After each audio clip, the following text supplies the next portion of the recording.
Tom,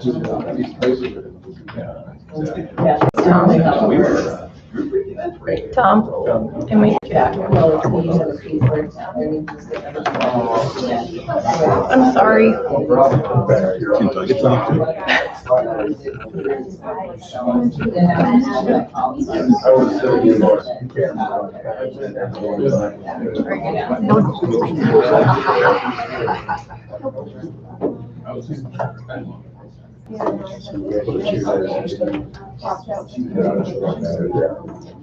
Oh, yeah.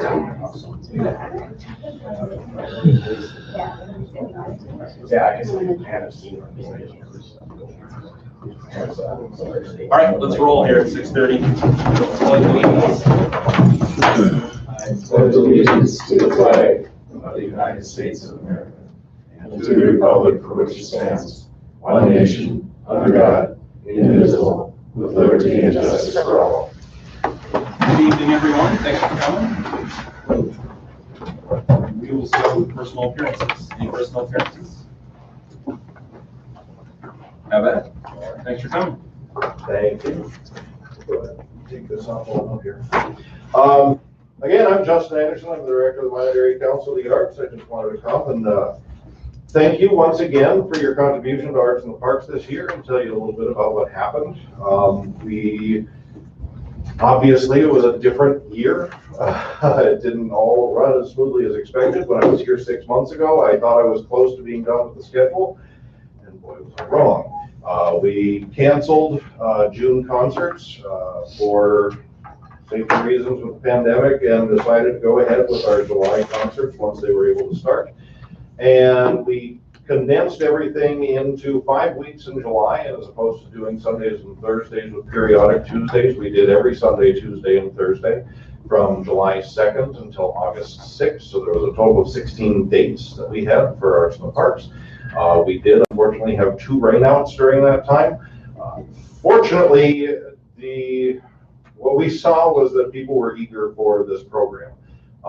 They were excited to be there. Our attendance per date actually went up. Last year, we had seen the highest attendance that we'd seen in almost 10 years. And this year, although the total attendance wasn't as high, our per date attendance actually was up by about 60 people per date, which is pretty impressive. Also, our donations that came in throughout these concerts went up as well. So they were up almost a quarter per person, which quarter per person doesn't necessarily sound like much, but when you're talking 4,700 people, that adds up to a little over $1,000. So that extra money coming in really helped out a lot and was fantastic. So we had great attendance. A lot of people were really excited to be able to get out and be a part of this. We had 2 larger events this summer. The first one, of course, was with Minot. They held their season 1 finale in the park. That was originally going to be our kickoff with their season 2 premiere. That did obviously switch around as they had to cancel their date that they had in April, and we got all that moved around. But that one, and then our closer was Soulshine. Each of those events had roughly 1,000 people at them. People took advantage of being outside and the ability to keep distance from each other while they were outside in the parks, and they all really had a good time. Expenses, because of those big things, were up this year, so thanks to the contribution from you guys and from other sponsors that I brought in, I broke even for the summer. Total expenses came out to $21,056.76, and that left me with a net profit on the season of $121.24. Not exactly rolling in it from the summer, but I'm happy to be above zero. Anything above zero is fantastic. But we had a total of 4,713 people coming through for those 16 days this summer. And again, we continue to increase attendance at these parks events. We're happy to see looking over the last several years, the last 2 years, in 2018, we have an average of 179 people per concert. 2019 was an average of 235 per date, and this year was 295 per date. And that quarter, for several years running, it was an average donation of 81 cents per person. Last year it jumped to 88, and this year was $1.11 per person, which again doesn't sound like much, but when you have that many people out, it makes all the difference. So thank you once again for your support and for contributing to Arts in the Park. When I was here 6 months ago, you all kind of indicated that this program may not continue to be supported. And I was wondering, since we are in a budget process, if that discussion has been had yet, and if we're looking at the loss of this line for 2021. Yeah, I can speak to that, and we all can, but I'll start. And our preliminary budget has been approved, and I believe it was 10,000 before. We've dropped that back by half, so we're at 5,000 in that line right now. With, the combination of Parks and Rec, we're going to try and do some of these offerings as well. So we're just kind of trying a little bit. We didn't go all the way to zero, but put it kind of halfway down there. So that's where it is right now. Correct me if I'm wrong. We finalize the budget next month. Correct. September. Okay. At this point, you feel that that 5,000 is going to stay in the final budget? Speaking for myself, I would be surprised if it wasn't there, but I'll let the other commissioners. Yeah. It's going to stay. I would say count on it. Yeah. Okay. Thank you. I appreciate that. Cutting in half, I will have to seek out some other sort of monetary funding for the activity, of course, and we may pivot a little bit next summer, which may reduce then the number of times that we're in the park, but we'll still continue in the park as long as we've got a contribution of that matter.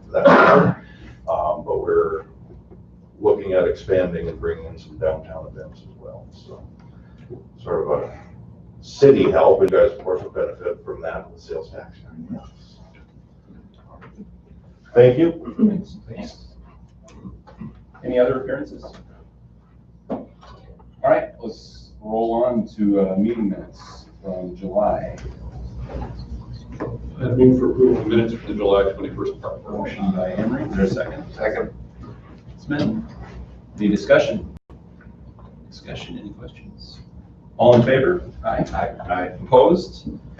All right, we're good. Bills, the amount of $813,102.76. Salaries at $732,967.61.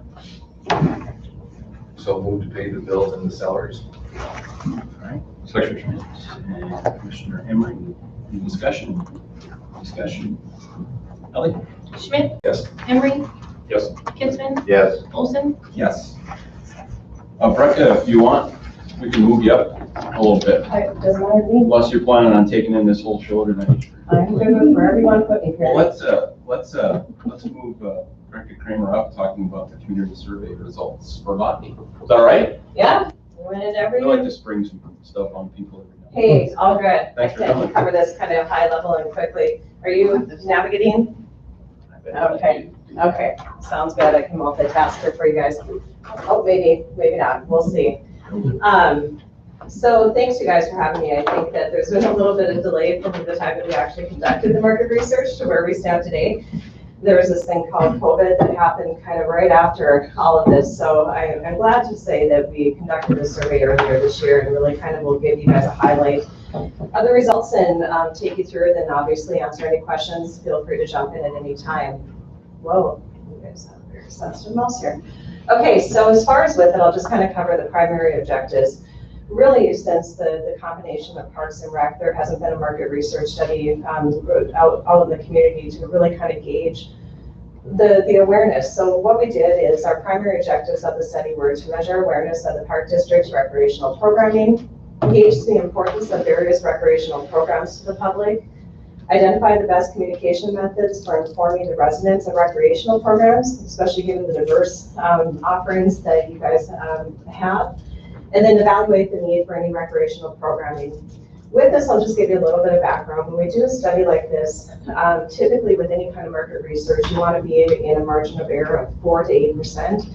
Agni's kind of standard is trying to stay below 5%, which we're happy to say that we achieved. So our margin of error for the survey is 4.87% and a 95% level of confidence. For another added level of quality assurance as far as with it, one of the things that we do is actually take 10% of those that are interviewed and go back, randomly select those, and then verify by reconnecting and contacting with those respondents.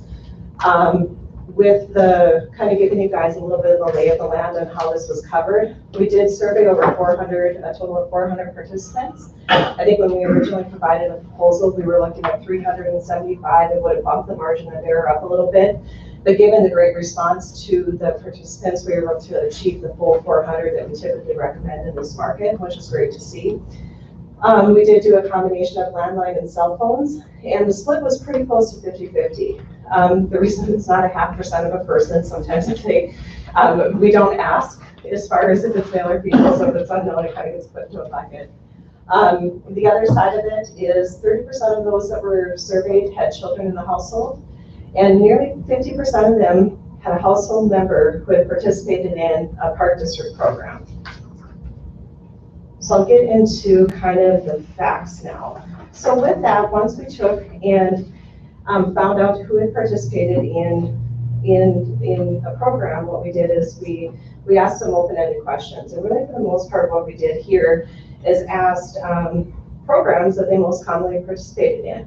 They were allowed to have multiple responses on this, and overwhelmingly, the most popular type of recreational program was tied to youth baseball, t-ball, and softball. With almost half of the respondents in that camp. Really kind of second tier down. Adult softball came in a distant second as the most popular program, and then followed by zoo camps, educational programs, youth basketball, swimming, youth volleyball, adult basketball, golf, adult volleyball. There was just a whole plethora of kind of responses here, but just really kind of wanted to call out what comes top of mind to the residents in our community when it comes to programming. When asked as far as the satisfaction with the programming, we were obviously sitting very high with an overall in that 4%, which is very positive as far as within anything kind of over that middle mark is good. And we're going to get into a little bit further of kind of what that looks like here. Before I do that though, one of the things that we talked about was if they had any awareness for recreational programming for adults and youth, just wanted to gauge as far as what the awareness was. Even if they hadn't participated, were they aware as far as with that? And as you can see, this is kind of how it broke down. 35% were aware, but maybe hadn't participated. Some said they weren't aware of some of the programs. And then, as I mentioned earlier on, nearly 50% of the participants in the survey had participated in some kind of recreational offering, which is a good number to work with. Once we got into one of the things we did, because it was such a short survey and really kind of open-ended to gauge, what that participation was, we did added a few questions just kind of to help Ellie and the team as far as to understand where they're getting the information, especially with the various ways and platforms out there today. And overwhelmingly, word of mouth was the highest at 39%. Then you can kind of see the breakdown there between some of the communications that come out from the schools, the newspaper, television, social media, and other. I will call out that as far as with that, participants' households tended to go more towards some of the more traditional pieces with a higher demographic. Again, there's a lot of ways of kind of slicing and dicing the data, but with the research, we kept it pretty high level here. Could you have more than one answer on that one? No, this was one of those where, So where did you first learn about the Oh, recreational programming? Yeah, so we really want in this case, what is the top of mind? What is that first thing? This isn't one where we allowed multiple answers. So we did ask then too, what is the best way to communicate information out? We already kind of gauged as far as how they're receiving it and how they're hearing it. And really, for the most part, traditional media actually was the highest, with social media coming right in under that. This is where I talked about the preference for traditional media was higher amongst those without children in their household, and it tended to increase as the age increased. Social media was preferable both with children in the household and residents under 55. Keep in mind, when we did this, it's a random sampling of our community, which really kind of replicates what our community looks like.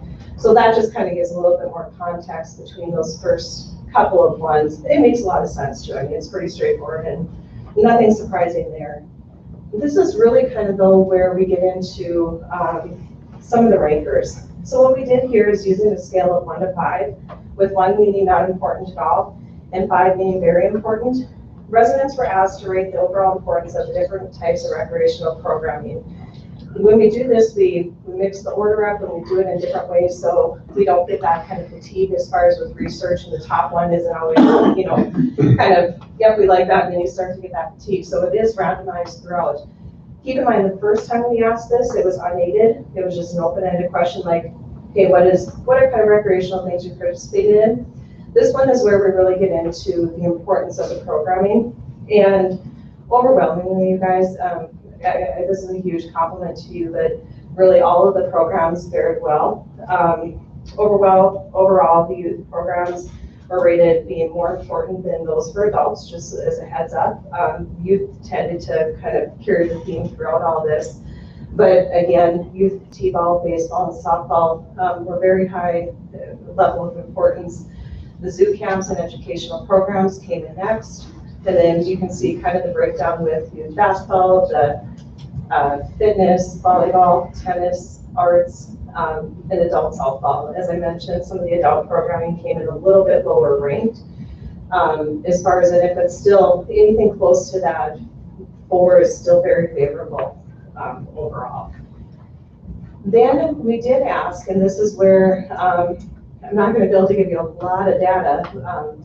I will finish with these. So we also asked about the fun zone, the tots on the turf, some of the newer programming that's in place, and then also adult basketball, volleyball, and tennis. So these are kind of the ranking in order. I couldn't fit it onto one slide, but just kind of shows you on a scale of 1 to 5 where all these programs stood. Again, some good information kind of to work from. Here's where we did ask specifically, is there any additional program you think should be offered by the Minot Park District? Left it open-ended and categorized it as best that we could. There were some that listed specific facilities, specific programs. There was a portion in there that talked about facilities. Obviously, there's been efforts to move forward as far as with different kind of facilities and efforts in the community. You can see kind of how we group these together, but the reason why there isn't a whole listing here, I know Ron and Ellie were privy to kind of the tables behind it. This really opened up a whole slew of answers, and none of them really enough to give you, to be able to specifically say, yes, this is the one thing that the community overall supported. I'll just give you some examples. When we talk about specific programs, that kind of first bucket there with the 31%, that varied all the way from swimming lessons, golf, arts, crafts, football, archery, education, hockey, soccer, I mean, ice skating, music. There was just a whole plethora of kind of pieces. So we try to bucket those together into specific programming. Some may exist, some may not. When we get into the types of activities, the programming activities, really that included, they talked about in general more winter activities, or there could be general responses like additional youth baseball programs. Again, these are onesie-twosie type answers, so you can't really back that with statistically valid data and present that back and say, this is absolutely where you put your resources behind. It does give you a sense though of what the respondents said, and there's again, we try to bucket it as far as with it. This was a pretty straightforward survey for the most part. As I mentioned, there was a couple of open-ended questions, and that kind of just takes us through it. For the most part, we wanted to really kind of provide the recreational side of things a benchmark, and I think as you move forward with these programs, market research is something that obviously is really kind of nice to have as far as you continue to develop programs, see did we move the needle, are these still the programs that are top of mind, has some of the things in the community shifted and changed.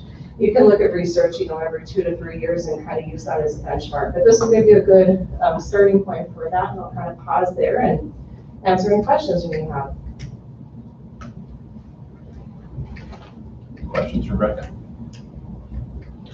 Have we done one of these before, and what was the difference between the two surveys? The last survey that we did was in the late 2000s, so it's been quite a while. We worked with Odney again at that time, and it was an overall, through the whole system. So it was a more extensive survey. This one focused just in on recreational programming, and that big extensive survey, we have, a benchmark for that we'd like to do that again in a couple of years. This one kind of sit and help us, because we wanted to do this to see where things were at with recreational programming, since we combined parks and recreation together. See where things stood. We got a great sampling, great awareness in our community of the programs that are offered. We know that some of the programs that we're offering are popular things, so that was really good. And there's a lot of, in the one that was open-ended, it's really fun to read some of the responses.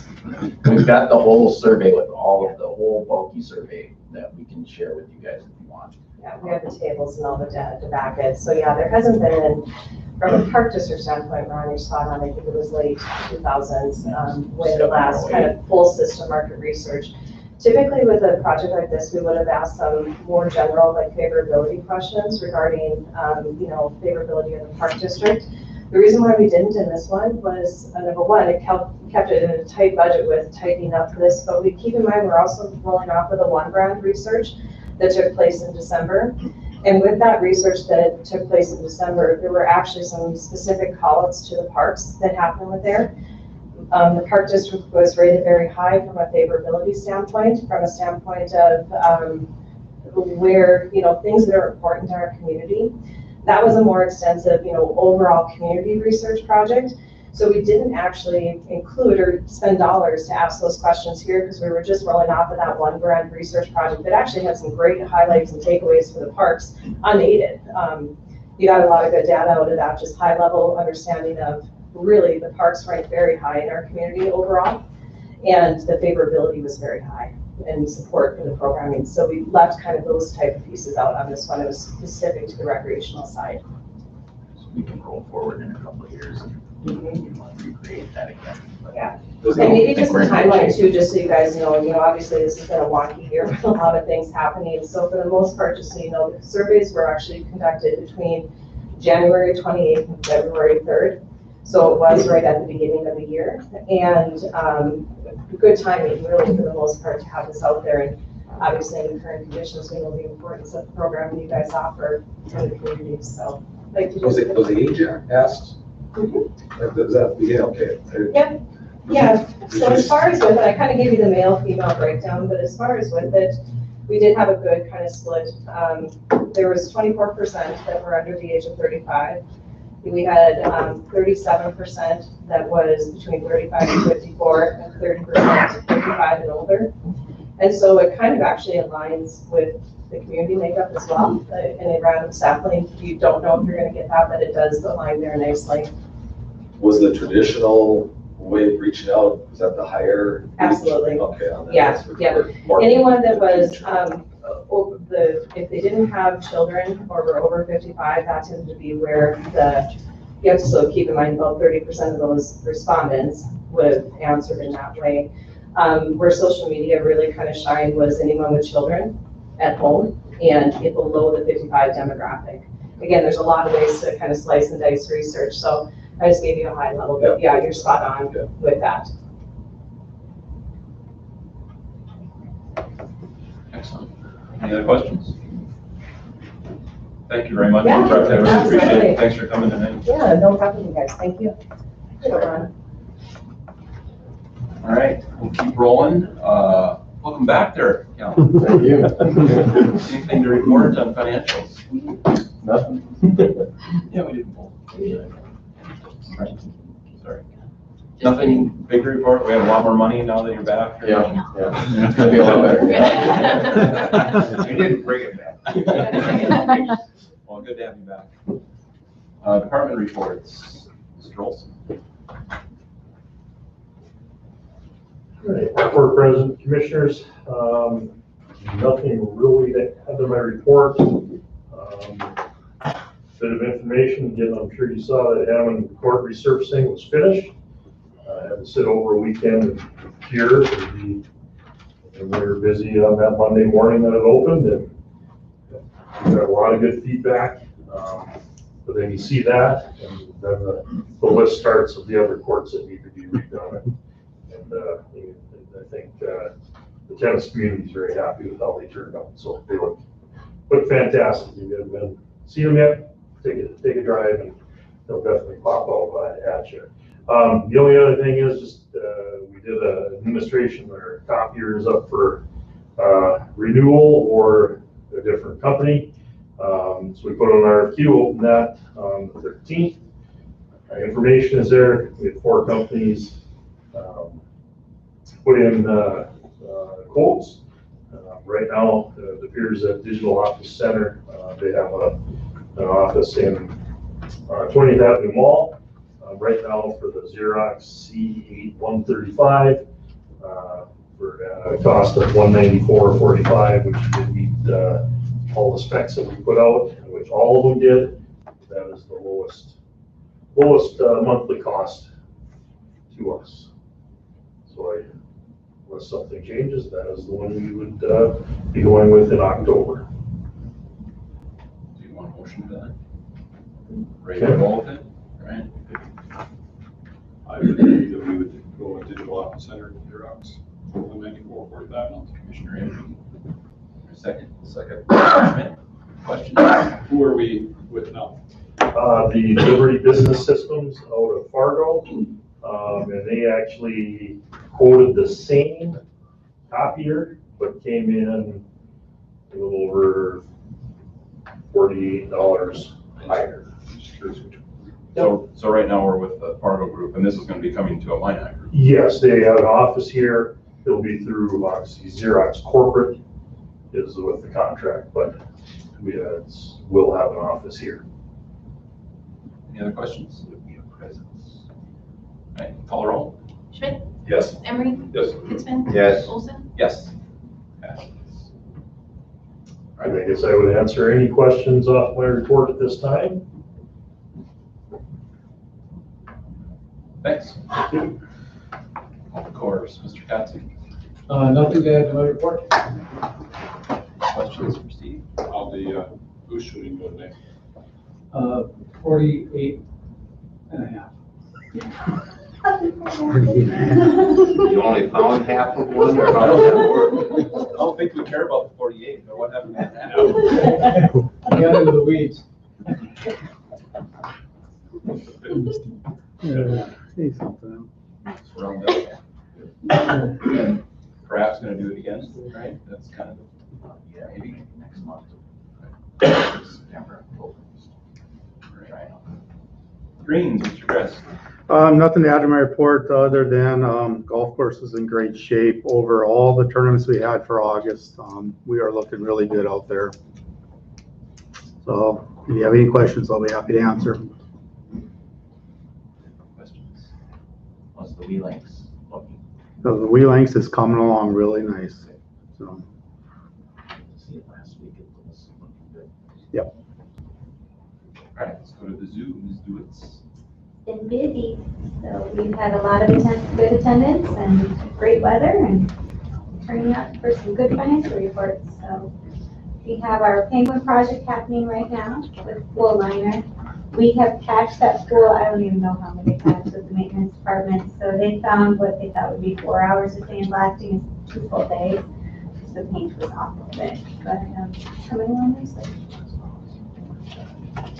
Becky did we did a Zoom staff meeting today at the bank for our monthly staff meeting. We were out at the giraffe exhibit bright early this morning. She did a great job. So it's a rough day for her. She had to see me first thing at work and now at the end. So, but good job. Everyone appreciated it today. Thanks for powering through it.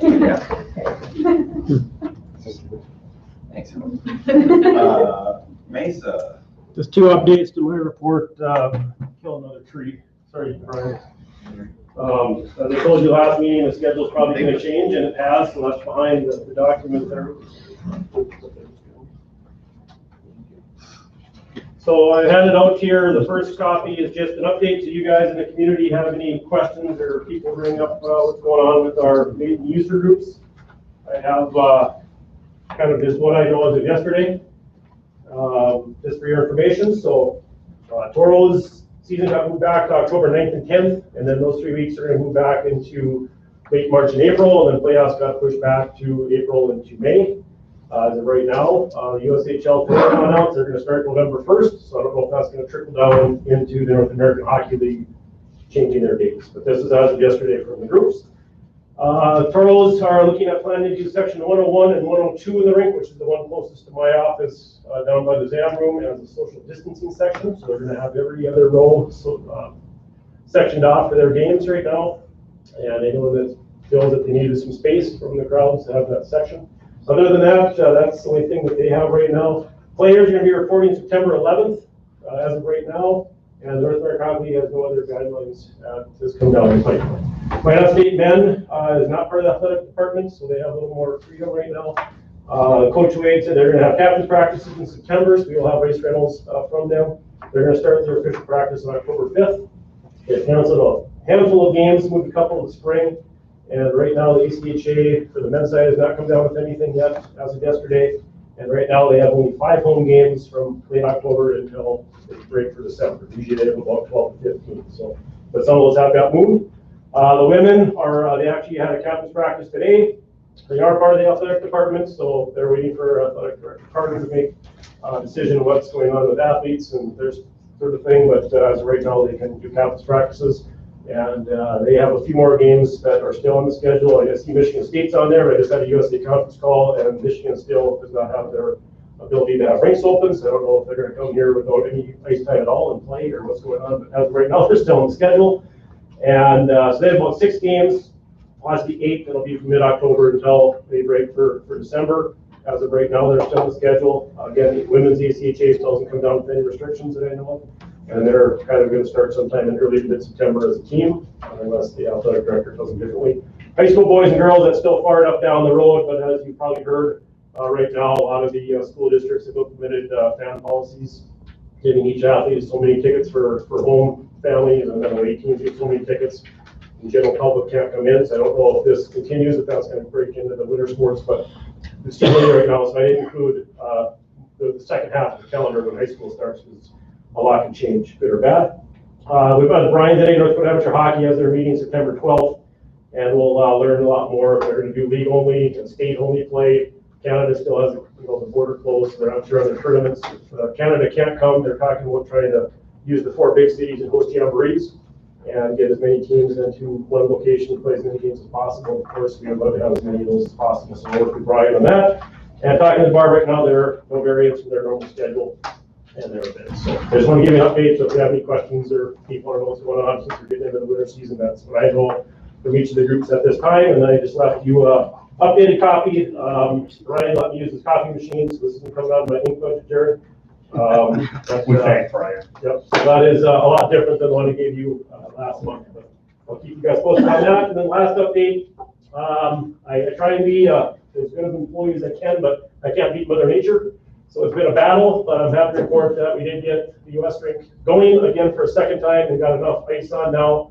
We had about a 60-hour window over the weekend, so we worked through the weekend. Commissioner Schmidt came over and Jared came over and Larry Brandon, and we have enough ice now that if it drips with this 93-degree weather, we have the ability to get the edger of the machine on now to get the ice mounds and the rust marks off the ice and not have to ruin the paint. So we will be ready over that here in the next week or two and have 2 sheets. So it's a process. And, the time's challenging, but we prepared and Mother Nature gave us a small window and got it done. So other than that, I'll answer any questions you guys may have.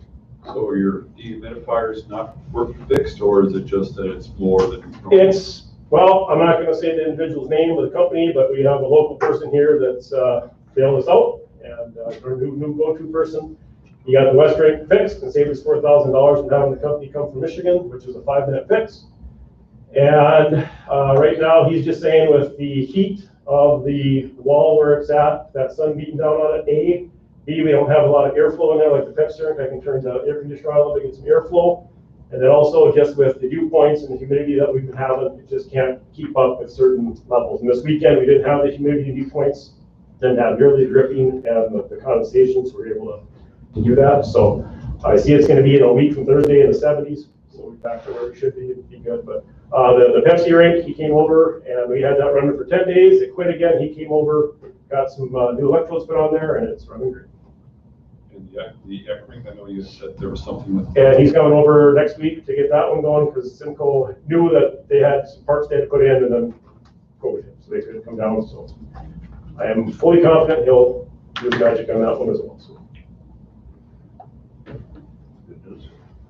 And he's local and saved us a lot of money, so. Any questions? Thanks. Thank you. Maintenance. Brian. My report's pretty boring after that one. I'm talking winter, pool's only got 20 days to go and we're working on outdoor ice rinks and fix the stuff as it breaks, try and keep up.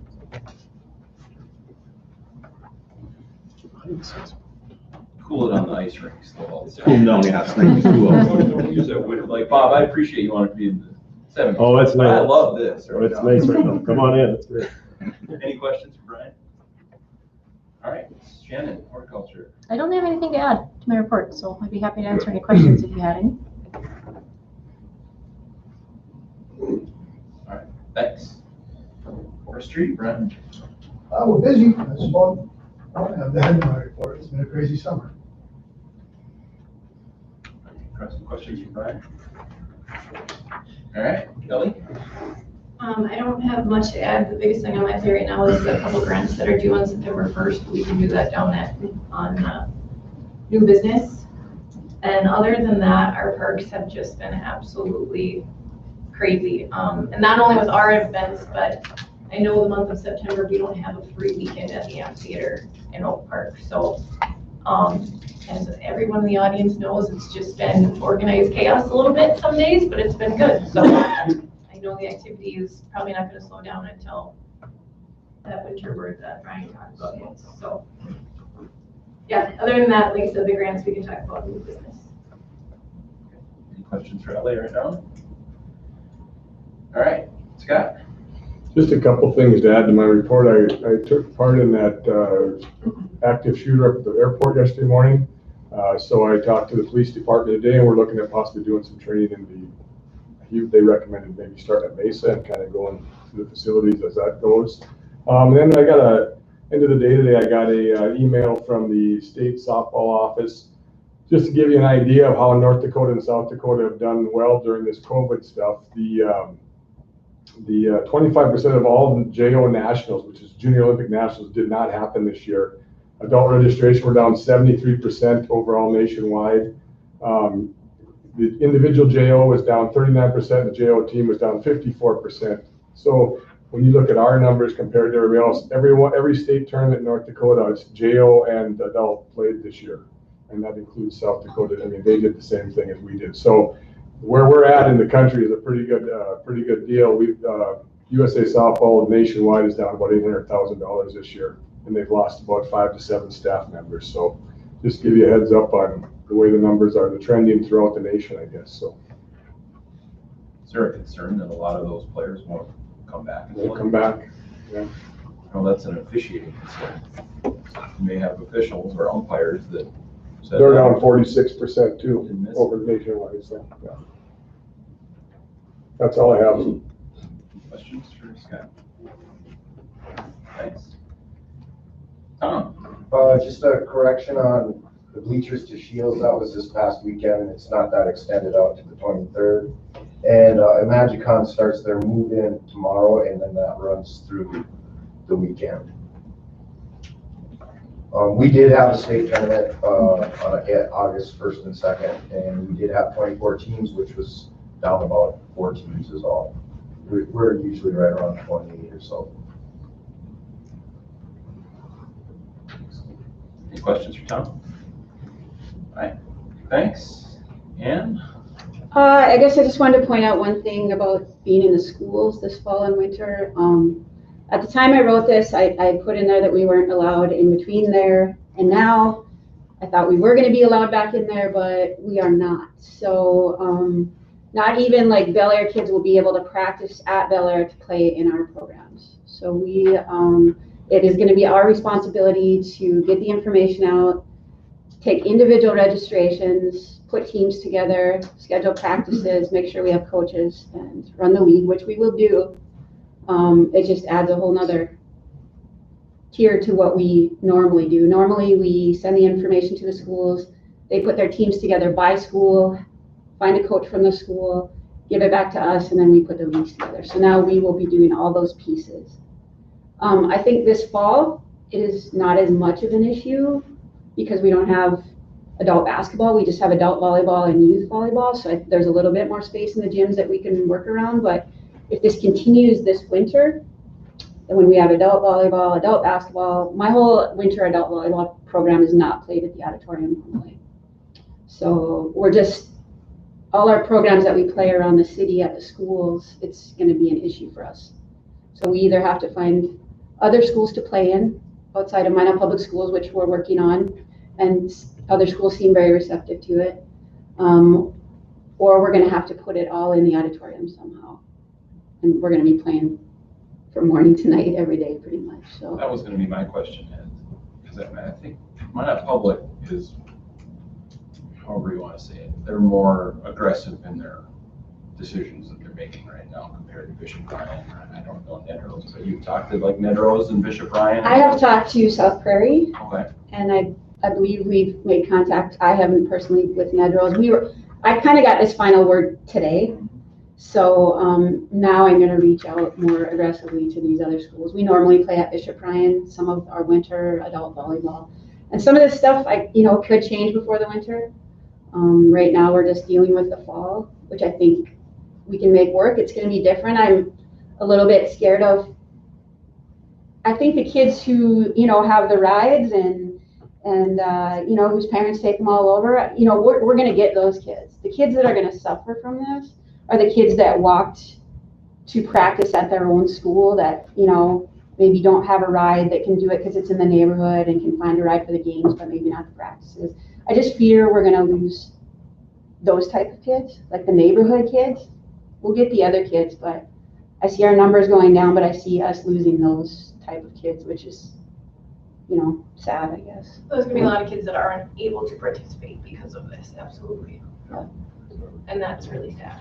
Do you know, like, where did the decision come from? Did it come from Dr. Vollmer? Did it come from Mitch Lundy, the AD, or do you know? Well, Mitch isn't so much in charge of it, like the grade school stuff. I spoke with Tracy Lawson, who's kind of the youth or the grade school coordinator. And there's a committee that's put together that kind of makes those decisions. I don't know who's all on the committee. Is this their COVID committee that? No, I don't know that it's a COVID committee. I think it's a committee that makes decisions on behalf of the grade schools. I know I spoke to Josh Kitzman also about this, and he's on that same committee. So I'm not exactly sure what it's called, or I think it might be something that exists all the time, but if we can figure out a way to at least get the kids to be able to, that's all we basically need, right? Is to have the kids be able to practice at their local school. At their own school. With a parent, team, coach. 95 or greater percent of the time, it's a parent of one of those kids that coaches the team. So that's all we ever ask, is that they just provide the gym space for their own teams. We always run the program here. So I was kind of surprised that it went that way, because now what's going to happen is we're going to put the teams together. It's going to be a mix of multiple schools on teams, unless there's, so many kids from each school. We're going to mix the schools now. And so the kids that they're trying to keep separate at their own schools are actually going to be mixed with other schools, and that's where we have to do it. Whereas if they could practice at their own schools, they would stay in their own kind of group, at least for practicing. So Elementary schools basically have a policy right now that there will be no activities in the school besides classes of any kind. That one's PTA and all those type of things. And this is for mainly winter, you're saying? So we could. Well, it's starting right now. Fall is starting right now. But the crunch will be more winter? Yeah, we have more programs going on consecutively in the winter. It would also affect rentals that come in.